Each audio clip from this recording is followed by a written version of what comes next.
Welcome to the Tech Egg. Don't get scrambled. Enjoy the video. You start by placing the scale on a perfectly level, stable surface, so readings aren't influenced by tilt or vibration. Once the scale is powered, batteries installed or adapter connected, make sure the display shows 0 or a clear standby screen. Next, if you'll use a bowl, set it on the platform and press tare or 0 to subtract its weight. This ensures you measure net weight. If your model needs calibration first, follow the manufacturer prompt now, using the supplied weight. Now focus on getting accurate measurements. Choose the correct unit, grams for precision, ounces for recipes, or milliliters for liquids if the scale supports density conversion. Once you add an empty container and hit tare, place the first ingredient. When it stabilizes, read the value.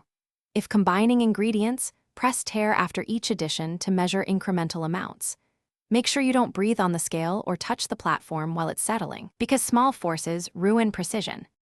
To finish, remove your items, power down, and clean the platform with a soft, damp cloth.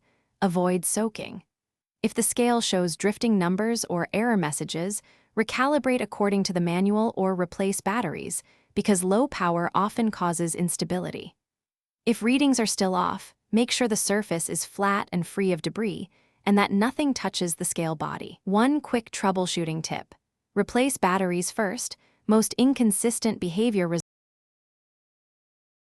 Thanks for watching. Consider subscribing if I helped unscramble your problems.